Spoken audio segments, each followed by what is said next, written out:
नमस्कार, स्वागत है आपका TV9 भारतवर्ष के स्पेशल शो में। आपके साथ मैं हूं सुमेरा खान। मेरे साथ मौजूद है इस शो में मेरे सहयोगी समीर और प्रीति। शुरुआत इस वक्त की बड़ी खबर के साथ। कश्मीर के गुलमर्ग में हिमस्खलन हुआ है। गुलमर्ग में बर्फीले तूफान से एक पर्यटक की मौत हो गई है। एवलांच में कई पर्यटकों के फंसने की आशंका जाहिर की जा रही है। रेस्क्यू टीम ने एक विदेशी सैलानी को बचाया भी है। गुलमर्ग में रेस्क्यू ऑपरेशन फिलहाल अभी भी जारी है। जानकारी ये मिल रही है कि सर्च ऑपरेशन भी चलाया जा रहा है, क्योंकि एवलांच की वजह से कुछ पर्यटक फंस गए थे, जिन्हें बचाया भी गया है। रेस्क्यू ऑपरेशन भी चलाया जा रहा है, साथ ही सर्च ऑपरेशन भी चलाया जा रहा है, क्योंकि 7 पर्यटकों की कोई जानकारी नहीं मिल रही थी। एक विदेशी पर्यटक की मौत हुई है, ये जानकारी भी मिल रही है। कश्मीर में गुलमर्ग में एवलांच आया। एवलांच गुलमर्ग के बैक कंट्री इलाके में आया है। बर्फीले तूफान में एक विदेशी पर्यटक की मौत हो गई है, ये जानकारी मिल रही है। एवलांच के बाद से रेस्क्यू टीम बचाव कार्य में जुटी हुई है। बर्फ में दबे लोगों की तलाश की जा रही है। हम आपको एवलांच की 6 तस्वीरें भी दिखा रहे हैं। हेलीकॉप्टर से लोगों की तलाश कैसे की जा रही है, कैसे रेस्क्यू ऑपरेशन चलाया जा रहा है, उसकी तस्वीरें भी आप देख रहे हैं।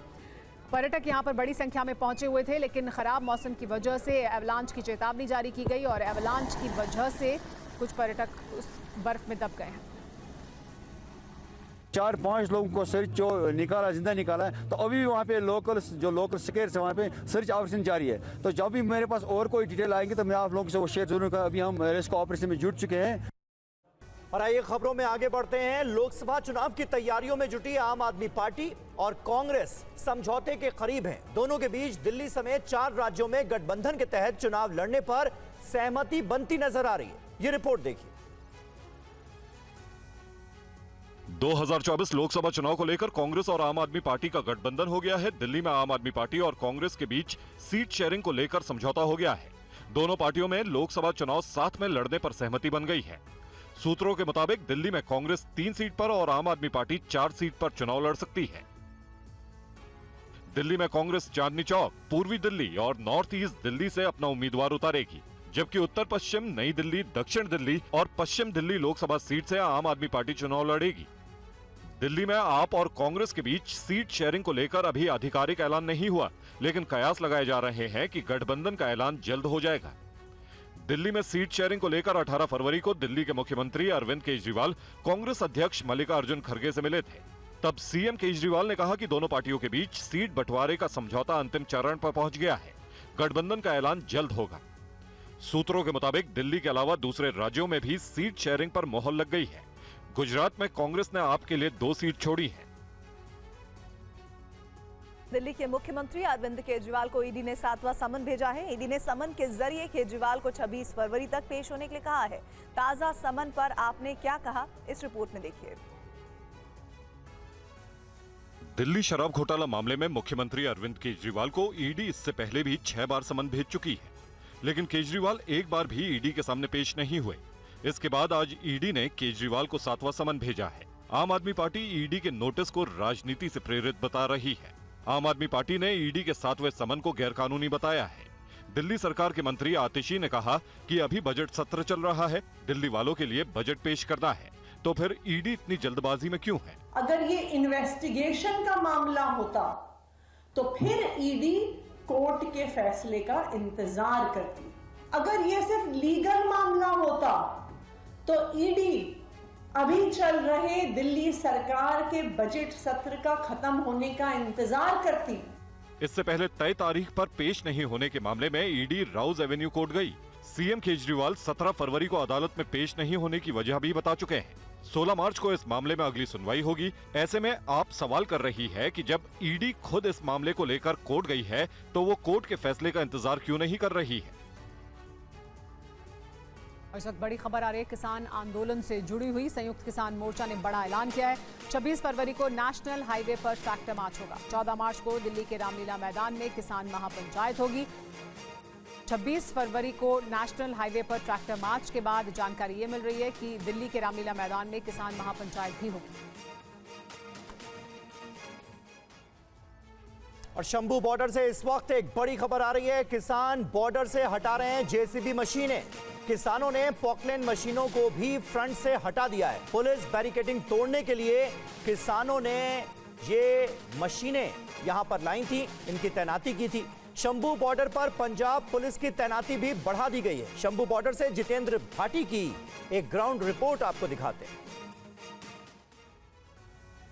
दिल्ली कूच को लेकर निकले किसानों को आज 10वां दिन हो गया है। इस वक्त मौजूद हूँ शंभू बॉर्डर पर। अगर मैं बात करूँ तो एक दिन पहले और आज में क्या बदला है वो आपको दिखाता हूँ।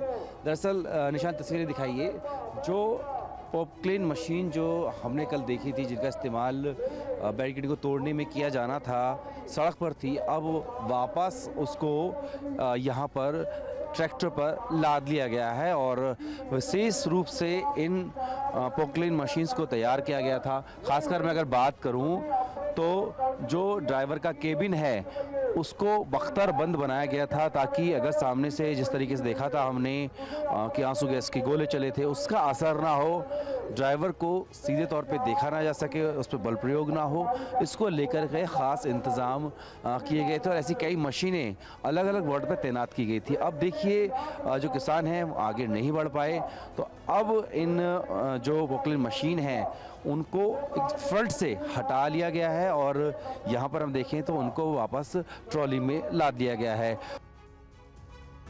एमएसपी की गारंटी समेत कई मांगों को लेकर पंजाब और हरियाणा के शंभू बॉर्डर पर डटे किसानों ने 2 दिन तक दिल्ली कूच पर विराम लगाया है, लेकिन हरियाणा सरकार पर बड़ा आरोप भी लगाया है। एमएसपी गारंटी की मांग पर दिल्ली बॉर्डर पर अड़े किसानों ने 2 दिन के लिए दिल्ली कूच का प्लान टाल दिया है और बातचीत के प्रस्ताव का इंतजार कर रहे हैं। आज शंभू बॉर्डर में एक प्रेस कॉन्फ्रेंस की गई, जिसमें आरोप लगाया गया कि हरियाणा पुलिस पंजाब में आकर किसानों के साथ मारपीट कर रही है। आरोप है कि खनौरी बॉर्डर पर पुलिस ने ज्यादती की है। तो इसके लिए पंजाब सरकार को जवाब देना बनता है कि कैसे हरियाणा के लोग पुलिस और पैरामिलिट्री फोर्स पंजाब में घुसकर, जैसे जीरा साहब ने बताया कि ट्रैक्टरों पर अटैक किया है, खड़े ट्रैक्टरों पर, और 5-6 लोग हमारे मिसिंग इन एक्शन हैं। इस बीच सरकार बातचीत के जरिए किसानों के मसले का हल निकालने को तैयार है। कृषि मंत्री बार बार कह रहे हैं कि संवाद से समाधान निकलेगा। हमारी यही अपील है कि सारे जो ऐसे किसान संगठनों के लोग हैं वो संयमता के साथ वार्ता में भाग लेकर इसका अस्थायी समाधान के क्या क्या रास्ता हो सकते हैं उस पर हम चर्चा करते हुए आगे बढ़ें। फिलहाल किसान बॉर्डर पर जमे हुए हैं और 2 दिन तक शांति के साथ यहीं बैठेंगे, लेकिन दिल्ली में सुरक्षा को लेकर प्रशासन अलर्ट पर है। केंद्रीय मंत्री अनुराग ठाकुर ने कहा कि मोदी सरकार ने किसानों के हित में हर फैसला लिया है और आगे भी ऐसा ही करते रहेंगे। पहले 4 चरणों में भी मोदी सरकार के वरिष्ठ मंत्री उनसे चंडीगढ़ में जाकर मिले, कई घंटों तक बातचीत हुई, सकारात्मक तरीके से बातचीत हुई और आगे भी हमने कहा कि जब भी ज़रूरत होगी हम तब चर्चा के लिए तैयार हैं। हिंसा ना हो, आगजनी ना हो, किसी की संपत्ति और जान का नुकसान ना हो, ये हम सबको प्रयास करने चाहिए। हम सुनिश्चित कर रहे हैं कि किसानों की आय को दुगना करें, उस दिशा में हमने हर कदम उठाया। स्वामीनाथन कमेटी की रिपोर्ट को लागू भी किया और खरीद भी कांग्रेस के 10 साल के कालखंड में कुल मिला के 5.5 लाख करोड़ की खरीद हुई, केवल 5.5 लाख करोड़ की। मोदी सरकार में 18,39,000 करोड़ की खरीद हुई। और यही नहीं, हमने किसान सम्मान निधि भी दी, यानी कि किसानों को 2,81,000 करोड़ रुपया मोदी सरकार ने एक मदद के रूप में सम्मान निधि उनको दी। और अगर आप पूरे भारत का आज तक का कब कर्जा माफी उसके आंकड़े निकालेंगे तो उसके सामने बहुत छोटी है। और अहमदाबाद में प्रधानमंत्री नरेंद्र मोदी ने आज कहा कि गांवों को समृद्ध बनाने का संकल्प हमें दोहराना होगा और कहा कि देश के किसानों को अन्नदाता के साथ ही ऊर्जादाता भी बनाना है। साथियों, हमारी सरकार का जोर अन्नदाता को ऊर्जादाता बनाने के साथ ही उर्वरक दाता बनाने पर भी है। पहली बार हमने केंद्र में अलग से सहकारिता मंत्रालय बनाया। आज देश के 2 लाख से अधिक गांव में सहकारी समितियों का निर्माण किया जा रहा है। खेती हो, पशुपालन हो, मछली पालन हो, इन सभी सेक्टर्स में ये समितियां बनाई जा रही है। हम तो मेड इन इंडिया यानी मैन्युफैक्चरिंग में भी सहकारी समितियों को प्रोत्साहित कर रहे हैं। उनके लिए टैक्स को भी बहुत कम किया गया। देश में 10,000 किसान उत्पाद संघ यानी एफपीओ बनाए जा रहे हैं, जिनमें से लगभग 8,000 बन भी चुके हैं। ये छोटे किसानों के बड़े संगठन है। ये छोटे किसान को उत्पाद के साथ साथ कृषि उद्यमी और निर्यातक बनाने का मिशन है। गुजरात यात्रा के दौरान पीएम मोदी ने आज मेहसाणा के नवनिर्मित धाम में पूजा अर्चना की। इस मौके पर एक रोड शो के बाद सभा को भी संबोधित किया उन्होंने और कहा कि आज देव सेवा और देश सेवा दोनों हो रही है।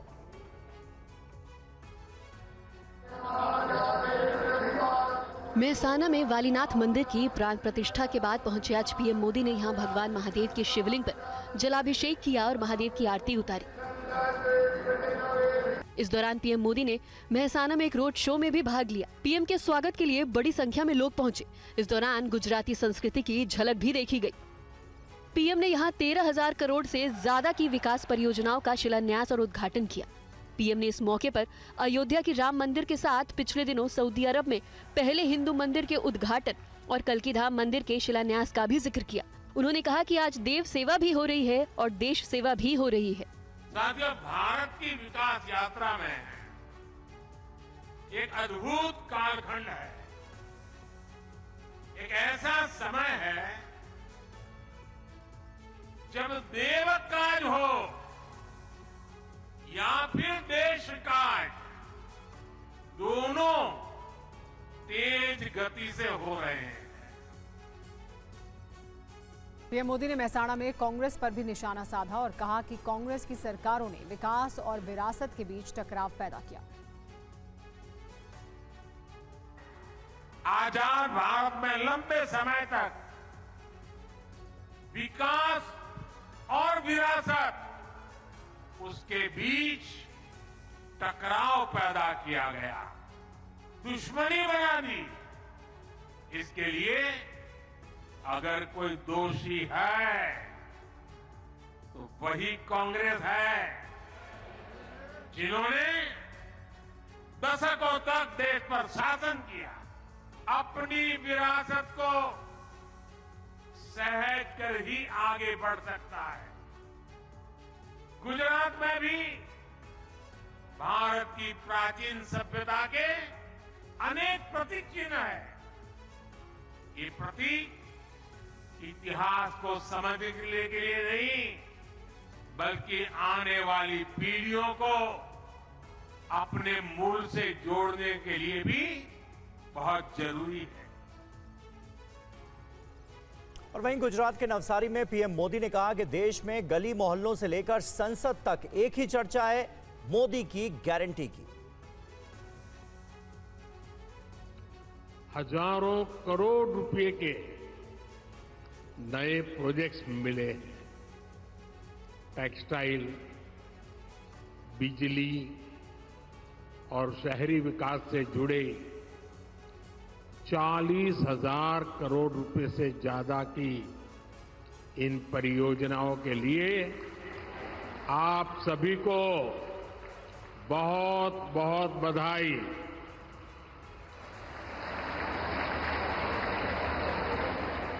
साथियों, आजकल पूरे देश में एक चर्चा बड़ी जोरों पर चल रही है, पार्लियामेंट में भी चलती है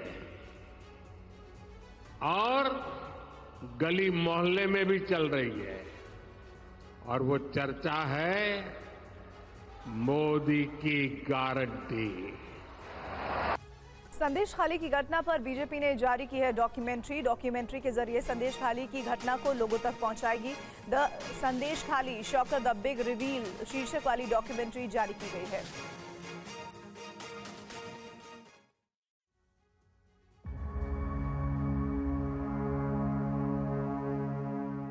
संदेश खाली पर बनी इस डॉक्यूमेंट्री के जरिए बीजेपी ने ममता बनर्जी पर सीधा हमला बोला है। इसके जरिए संदेश खाली में महिलाओं पर होने वाले अत्याचार को दर्शाया गया है और बताया गया है कि ये एक ऐसी सच्चाई है जो आपको हिला देगी, एक ऐसी सच्चाई जो आपको दर्द देगी, एक ऐसी सच्चाई जो आपके जमीर को झकझोर देगी। लेकिन इस सच्चाई को ममता बनर्जी छिपाने की कोशिश कर रही हैं। इस डॉक्यूमेंट्री को द संदेश खाली शॉकर द बिग रिवील नाम दिया गया है। डॉक्यूमेंट्री के जरिए संदेश खाली का सच बताने की कोशिश की गई है। डॉक्यूमेंट्री में संदेश खाली के महिलाओं की गवाही है। महिलाएं बता रही हैं कि उनके साथ क्या हुआ। बीजेपी ने इस डॉक्यूमेंट्री को घर घर पहुंचाने का प्लान बनाया है, जिससे साफ है कि बीजेपी से बड़ा मुद्दा बनाने की तैयारी में है। संदेशखाली में महिलाओं ने टीएमसी नेता शाहजहां शेख पर गंभीर आरोप लगाए हैं। आरोपी शाहजहां फरार है, जिसकी तलाश जारी है। इस पूरे मामले को लेकर पश्चिम बंगाल में सियासी संग्राम मचा है। ममता सरकार पर आरोप है कि वो आरोपी को बचाने की कोशिश कर रही है।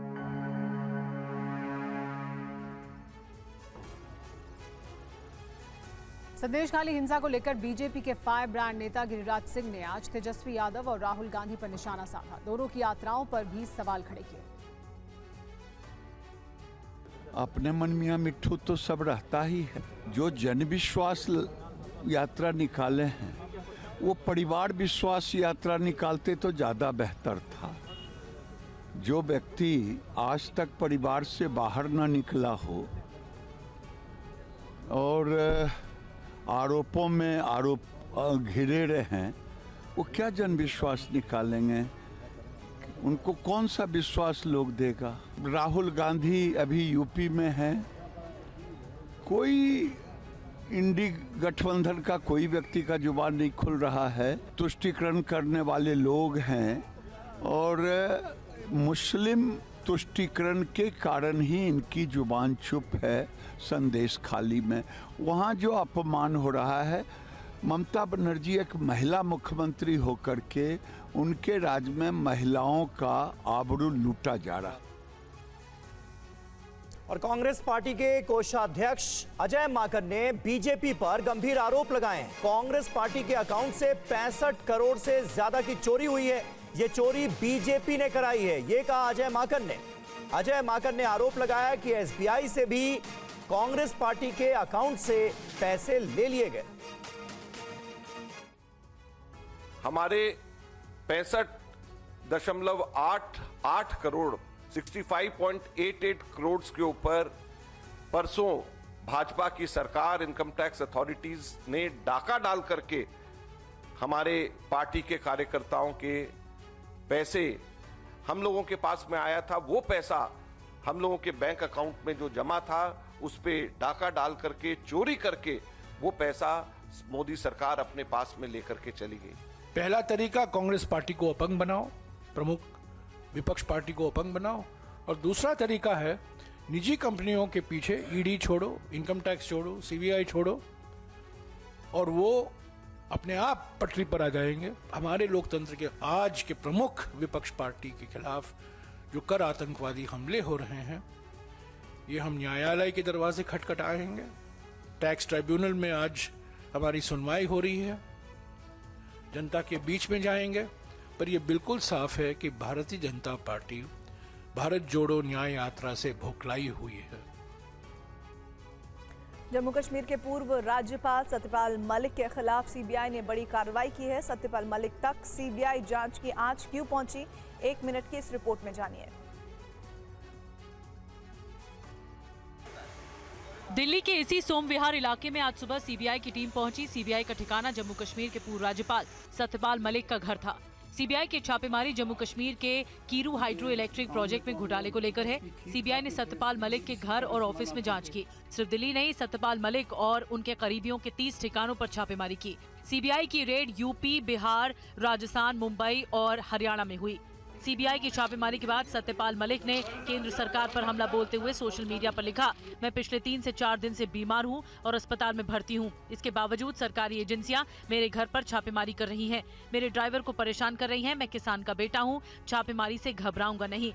अब आपको पूरा मामला बताते हैं। साल 2019 में किश्तवाड़ में कीरू हाइड्रो पावर प्रोजेक्ट के लिए 2200 करोड़ के ठेके में भ्रष्टाचार हुआ था। सत्यपाल मलिक उस दौरान जम्मू कश्मीर के राज्यपाल थे। मलिक का आरोप था कि उन्हें परियोजना से संबंधित 2 फाइलों को मंजूरी देने के लिए 300 करोड़ की रिश्वत की पेशकश की गई थी। सीबीआई ने पिछले महीने भी कीरू हाइड्रो प्रोजेक्ट घोटाले के सिलसिले में दिल्ली और जम्मू कश्मीर में 8 ठिकानों पर छापेमारी की थी। 2024 चुनाव से पहले ईवीएम को लेकर एक बार फिर से हंगामे का जिन बाहर आ गया है। कांग्रेस के वरिष्ठ नेता दिग्विजय सिंह ने एक बार फिर ईवीएम पर सवाल खड़े किए हैं। दिग्विजय सिंह जी, एक तरफ आप लोग सवाल उठा रहे हैं और ग्रीस के प्रधानमंत्री कह रहे हैं कि भारत में जो चुनाव प्रणाली है बहुत फेयर है, बहुत खूबसूरत है लोकतंत्र हिंदुस्तान का, और आप लोग सवाल उठा रहे हैं। क्या आज इस देश में और विश्व में जो तकनीकी प्रगति हुई है, क्या कोई ऐसी मशीन है जिसमें सॉफ्टवेयर डला हो? वो मैनिपुलेट नहीं की जा सकती। जिसमें सॉफ्टवेयर डला हो वो क्या हैक नहीं की जा सकती?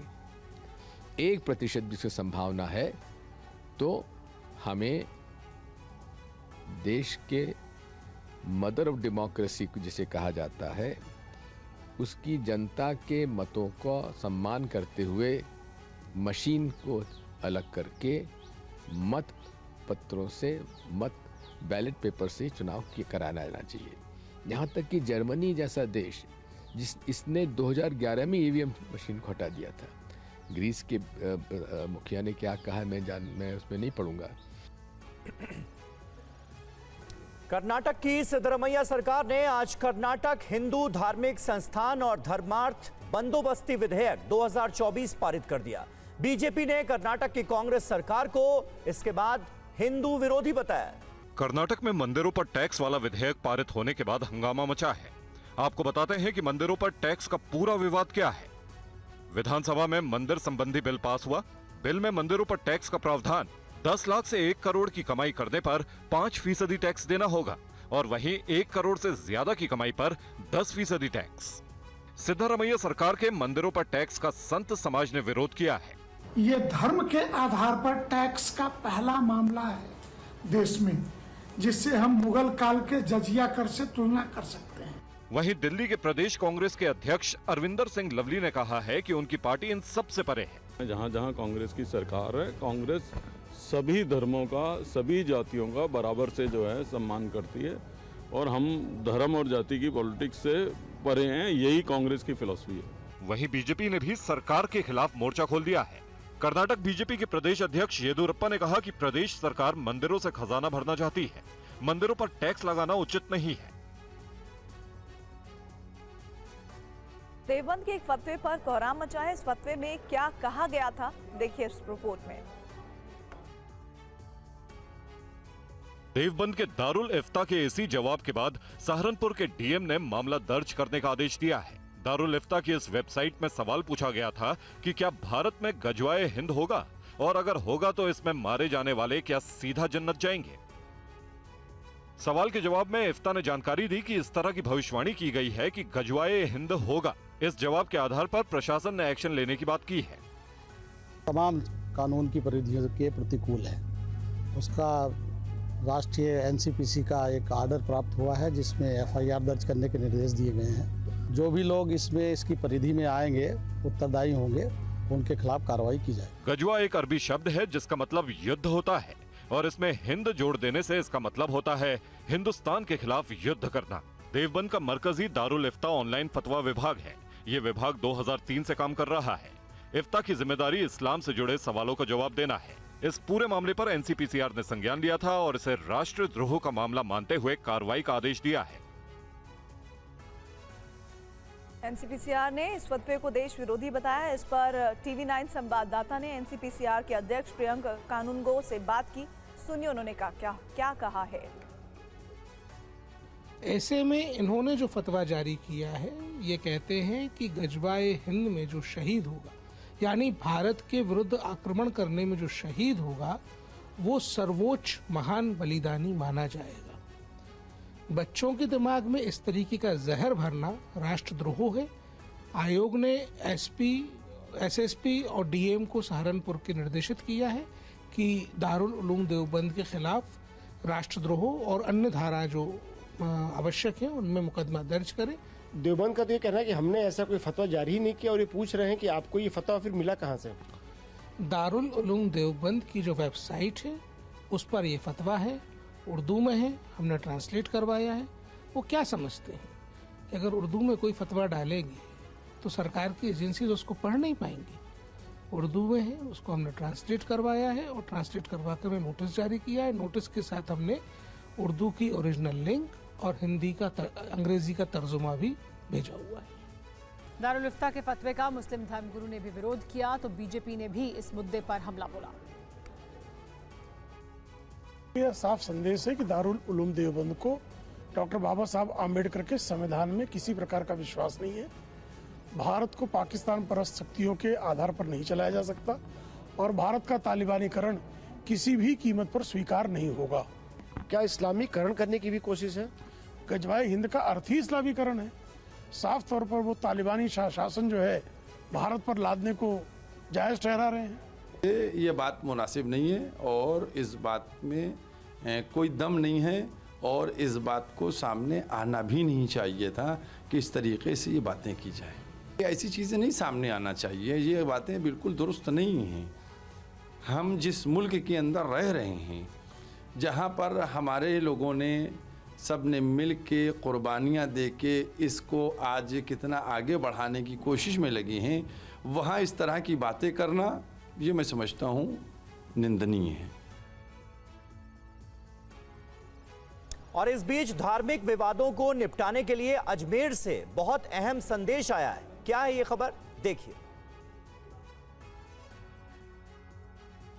राजस्थान में दरगाहों के प्रमुख आज जयपुर में इकट्ठा हुए और ऑल इंडिया सूफी सज्जादानशीन काउंसिल के बैनर तले देश में अमन चैन और आपसी सौहार्द कायम कर धार्मिक विवादों को खत्म करने की अपील की। बैठक में आपसी जंग को अदालत के बाहर निपटाने की बात भी कही गई। जब कोर्ट के बाहर सेटलमेंट होता है तो एक दूसरे के प्रति सम्मान भी बढ़ता है, विश्वास भी बढ़ता है और एक दूसरे के प्रति मोहब्बत भी बढ़ती है। और यदि कोर्ट के द्वारा निर्णय आता है तो एक पक्ष हारता है, एक पक्ष जीतता है और जो हारने वाला होता है वो जिंदगी में उससे असहमत भी रहता है, उसके दिल में द्वेषता भी रहती है। तो ऐसे माहौल को दूर करें, इस मुल्क की तरक्की में जो बाधा बन रहे हैं उन धार्मिक उन्मादों को ख़त्म किया जाए और तमाम उन्माद को ख़त्म करके इस मुल्क को तरक्की के रास्ते पर गामजन करें, हम सब मिलकर। बैठक में धर्म गुरुओं ने मुसलमानों को भी आगाह किया और कहा कि एनआरसी और सीएए जैसे मामलों को लेकर उन्हें बहकाने की कोशिश की जा रही है। ऐसे में उन्हें सतर्क रहने की जरूरत है। दीवान साहब ने कहा है कि हमने जितना पढ़ा है और देश के जो गृह मंत्री मतलब देश की सरकार ने आधिकारिक तौर पे कह दिया कि नेशनलिटी छीनने के लिए नहीं है, नेशनलिटी देने के लिए। महाराष्ट्र में आज कांग्रेस पार्टी की चुनाव समिति की बैठक हुई, जिसमें लोकसभा उम्मीदवारों के नाम पर चर्चा की गई। प्रदेश चुनाव समिति की यह बैठक प्रभारी रमेश चेन्नीथला की अध्यक्षता में हुई।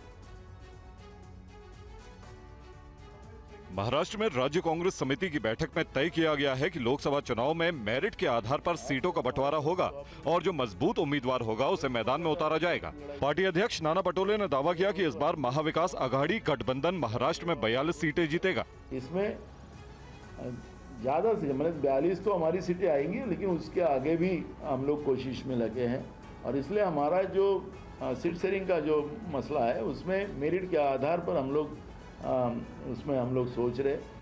बैठक में कांग्रेस के 20 से ज्यादा नामवर नेताओं ने शिरकत की, जिसमें रमेश चेन्नीथला, बाला साहब थोराट, पृथ्वीराज चौहान और नितिन राउत भी शामिल थे। वैसे तो ये बैठक महाराष्ट्र में चुनावी रणनीति तय करने के लिए की जा रही थी, लेकिन इसमें किसानों का मुद्दा भी उठा। खनौरी बॉर्डर पर जिस तरह से गोली की बरसाव की जा रही है, एक किसान वहाँ पे 27 साल का युवा किसान, उसकी जान उसमें गई है। 3-4 किसान वहाँ पर घायल है, उनकी भी जान खतरे में है। बैठक में वंचित बहुजन अघाड़ी के प्रकाश अंबेडकर को भी साथ लेने पर चर्चा की गई। मिशन महाराष्ट्र में बीजेपी भी लगी है। आज पार्टी अध्यक्ष जेपी नड्डा ने सरकारी योजनाओं के लाभार्थियों से संवाद किया और कहा कि कांग्रेस कभी गरीबी मिटाना नहीं चाहती थी। 2014 के बाद बहुत बड़ा फर्क आया और वो फर्क क्या आया कि गरीब को प्रधानमंत्री मोदी जी ने सशक्त किया, आवाज दी, ताकत दी। और मैं आंकड़ों के आधार पर बताता हूं, 1971 में मिसेस गांधी ने बैंकों को कहा था कि आप गरीबों के लिए बने, और बैंक में खाते खुले थे 15 करोड़। कब? 2014। प्रधानमंत्री मोदी जी जब प्रधानमंत्री बने तो उन्होंने पूछा कि गरीब बैंक में खाता क्यों नहीं खोल रहा है, तो पता चला कि गरीब इसलिए बैंक में खाता नहीं खोलता क्योंकि उसके पास खाता में पैसे डालने के लिए उसके पास पैसे ही नहीं। तो प्रधानमंत्री जी ने कहा कि गरीब की गारंटी मैं बनूंगा और 0 अकाउंट पर खाता खुलना चाहिए।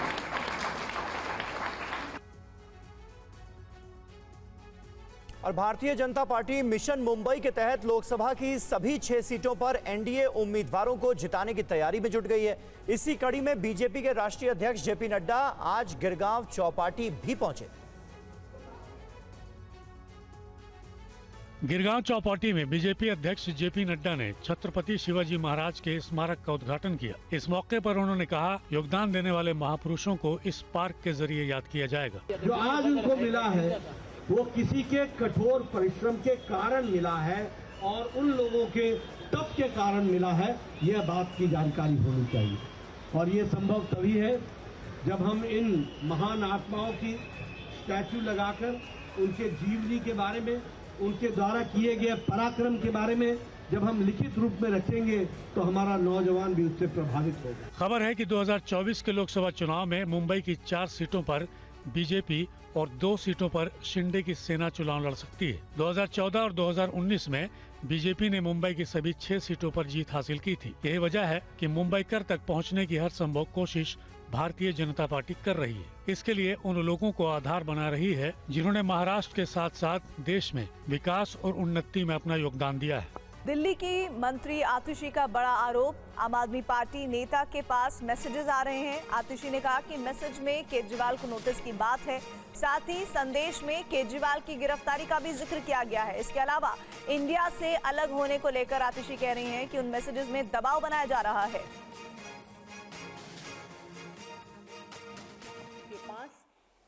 ये मैसेज आया है कि अगर आम आदमी पार्टी ने इंडिया अलायंस नहीं छोड़ी तो आने वाले 2 दिनों में अरविंद केजरीवाल जी को सीबीआई का नोटिस आएगा, या सैटरडे को नोटिस आएगा या मंडे को नोटिस आएगा।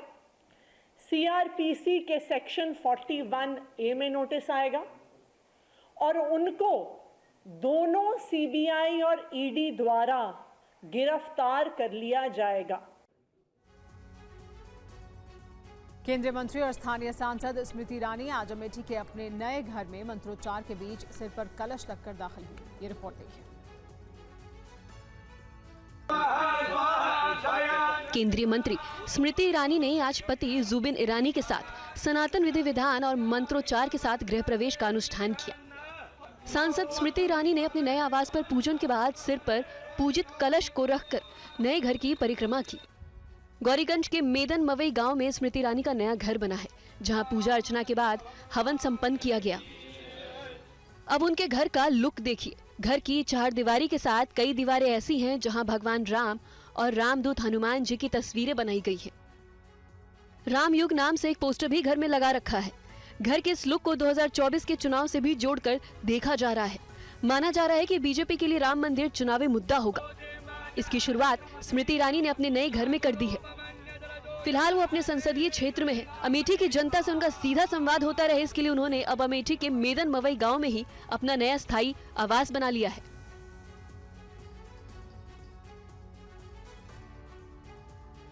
और मध्य प्रदेश के मुख्यमंत्री मोहन यादव ने लोकसभा चुनाव से पहले कांग्रेस को बड़ा झटका दे दिया है। उन्होंने प्रदेश कांग्रेस के पदाधिकारी सहित कई नेताओं को बीजेपी की सदस्यता दिलाई।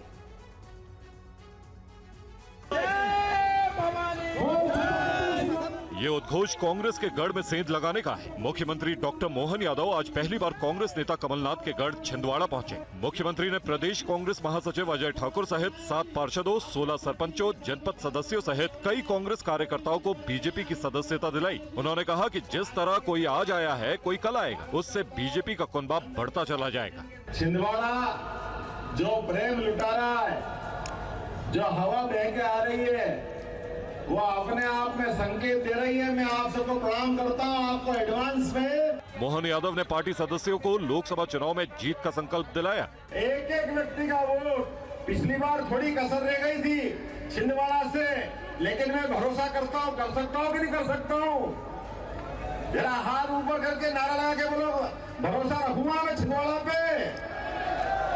इससे पहले सीएम ने छिंदवाड़ा में रोड शो किया। इस दौरान बीजेपी कार्यकर्ताओं ने जेसीबी पर खड़े होकर अनोखे अंदाज में सीएम का स्वागत किया। और फिलहाल वक्त एक छोटे से ब्रेक का हो गया है। ब्रेक के बाद कुछ और अहम खबरें होंगी, कहीं ना जाइए।